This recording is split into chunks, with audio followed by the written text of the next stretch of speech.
উচিত এখন বাংলাদেশের এখন, কারণ এটা একটা স্বাধীন রাষ্ট্র, সবাই এখন, কারণ এখন আমরা কার গোলামি করতে রাজি না, আমরা কোনো গোলামি করবো না। আমরা বাইচে থাকলে সুন্দর আল্লামা দেলোয়ার হোসেন সাইদি হুজুরে একটা কথা বলছে, আমার প্রাণপ্রিয় হুজুর এবং আমার এলাকার মানুষ, আমার পিরিজপুরে।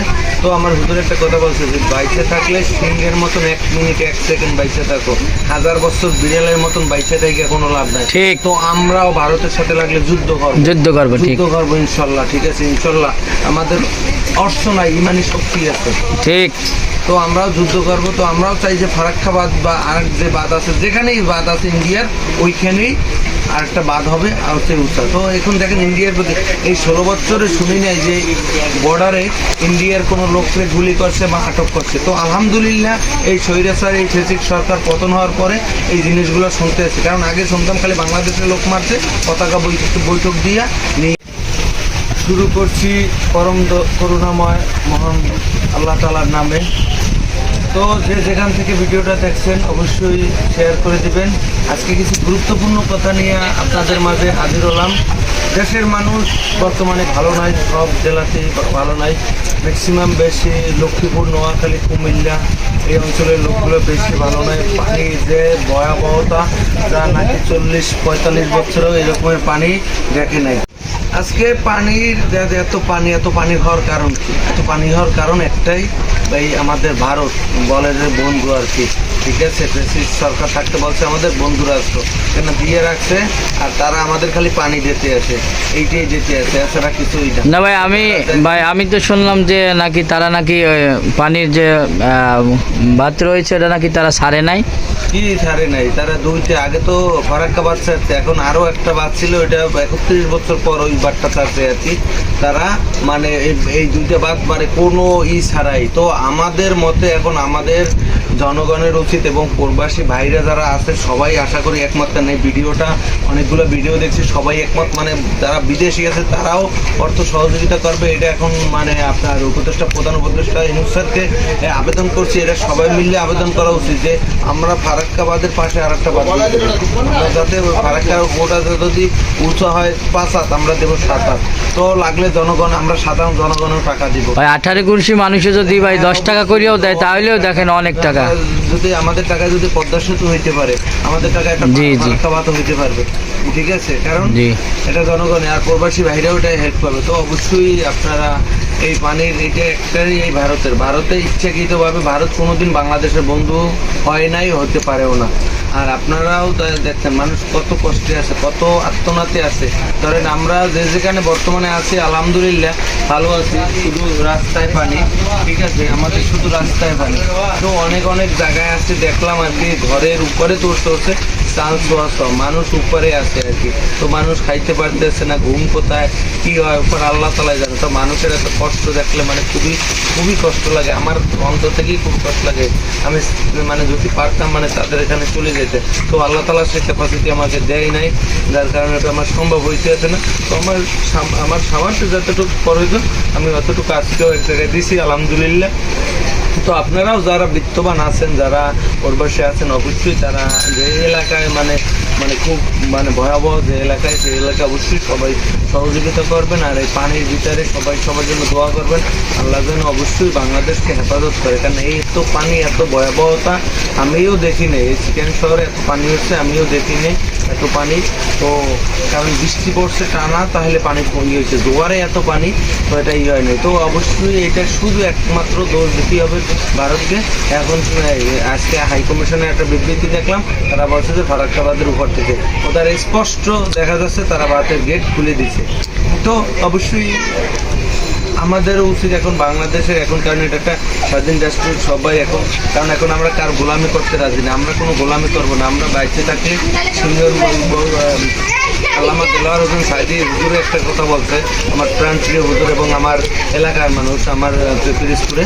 তো আমার হুজুর একটা কথা বলছে যে বাইচে থাকলে সিংহের মতন 1 মিনিট 1 সেকেন্ড বাইচে থাকো, 1000 বছর বিড়ালের মতন বাইচে থেকে কোনো লাভ নাই। ঠিক। তো আমরাও ভারতের সাথে লাগলে যুদ্ধ করবো ইনশাল্লাহ। ঠিক আছে, ইনশাল্লাহ। আমাদের অর্থ নাই, ইমানি শক্তি আছে। ঠিক। তো আমরাও যুদ্ধ করবো। তো আমরাও চাই যে ফারাক্কাবাদ বা আর যে বাঁধ আছে, যেখানেই বাঁধ আছে ইন্ডিয়ার, ওইখানেই আর একটা বাদ হবে আর হচ্ছে উত্তর। তো এখন দেখেন ইন্ডিয়ার প্রতি এই 16 বছরে শুনি নাই যে বর্ডারে ইন্ডিয়ার কোনো লোককে গুলি করছে বা আটক করছে। তো আলহামদুলিল্লাহ এই স্বৈরাচার এই ফেসিক সরকার পতন হওয়ার পরে এই জিনিসগুলো শুনতে এসেছে। কারণ আগে শুনতাম খালি বাংলাদেশের লোক মারছে, পতাকা বৈঠক দিয়া নিয়ে এইতো। তো আলহামদুলিল্লাহ ওদের 5 জন আটক করছে, মানে বাংলাদেশে অনুপ্রবেশকারী ভারতের নাগরিক 5 জন, তারা এখনো ফেরত দেয় নাই, পুলিশের হেফাজতে পাইছে। তো এইগুলো খবর শুনলে খুবই ভালো লাগে। আর আমাদের ভাইদের মানে মানে ওই বর্ডারে অন্যায়ভাবে হত্যা করে। তো ভারত কোনো দেখেন আপনার ভারতের সাথে পার্শ্ববর্তী কোনো রাষ্ট্রের সাথে ভালো সম্পর্ক নেই। আপনি শ্রীলঙ্কার হিসাব করেন, নেপালের হিসাব করেন, ভুটানের হিসাব করেন, মিয়ানমারের হিসাব করেন, বাংলাদেশের কথা বাতিল দিলাম, পাকিস্তানে শুধু বলে বাংলাদেশ বন্ধুরাষ্ট্র ভুয়া, কোনো বন্ধুরাষ্ট্র না। তো ভারতের সাথে কারোর সাথে কিন্তু সম্পর্ক নাই। দেখেন কারণ এই মোদি হয়েছে যে একটা মানে কি জালিম, একটা স্বৈরাচারের মানে এই রকমের, এরও ওইখানে পতন হওয়া উচিত আর কি। তো ওটা একটা জালিম স্বৈরাচারের।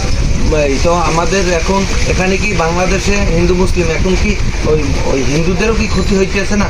তারা তো এত করে যে হিন্দু মানে তাদের মানে রক্ষা করার জন্য এত, এখন কি তাদের হইতেছে না ক্ষতি? কারণ আমরা বাংলাদেশে মুসলমান কোনো আমাদের মধ্যে কোনো বৈষম্য তো নাই, আমরা হিন্দু মুসলিম ভাই ভাই, আমরা এখানে সবার দেশ।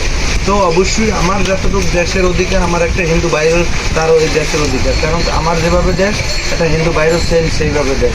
তো এখন ভারত কিন্তু ভাই ওটা চায় না, কারণ বাংলাদেশের কখনো চায় না, নাহলে কখনো তো বাংলাদেশ হাজার হাজার হিন্দু আছে, তুমি এদিকের বিবেচনা করে এলেও তো তুমি বার্তা খুলে দিয়ে এই ভয়াবহতা। কারণ এখন এখানে তো শুধু মুসলমান যুদ্ধে মরতেছে না, হিন্দু মুসলিম খ্রিস্টান বৌদ্ধ সবাই মরতেছে, কারণ দেশ একটা, এখানে এরা তো আর কোথাও যাইতে পারবো না। আর অবশ্যই আমরা মিলেমিশে থাকবো, বৌদ্ধ খ্রিস্টান হিন্দু মুসলিম সবাই আমরা একত্র থাকবো। তো এই ভারতের বিপক্ষে আমাদের যুদ্ধ ঘোষণা করা উচিত। তো আমার ভিডিওটা যারাই দেখেন, আমার পেজটা ছোট পেজ, অবশ্যই ভিডিওটা শেয়ার করবেন, আশা করি তাহলে দেখা যায় আরও 10 জনের কাছে যাবে। বা আপনারাও ভিডিও বানান, এইভাবে ভিডিও বানান, সবাই মিলে এইভাবেও ভিডিও বানান। কারণ এই ফেসিস সরকার কী হয়েছে, তারপরে ভারতের দালালি করতে করতে ভারত এমন পর্যায়ে নিয়ে গেছে, মানে গোলাম করে রাখছে, বাংলাদেশটাকে গোলামি করে রাখছে ওই সিস্টেম। এখন পারতে আসে না বিধায় এখন এই সিস্টেম মানে চালু করে যেতে আছে। তো আমরা চাইতেছি ফারাক্কাবাদের পাশে আর একটা লাগলে বাদ হবে, লাগলে আমরা টাকা দেবো, প্রবাসী বাইরে টাকা দেবো, সবাই টাকা দেবো, জি সবাই দেবে ইনশাআল্লাহ। তাহলে তো তারা আর ওই পানি ছাড়ার সাহস পাবে না। আর আমার মতে সবার প্রয়োজন। অনেকে বলে যে ভারতের পণ্য ছাড়া বাংলাদেশ চলতে পারে না, এটা ভুয়া।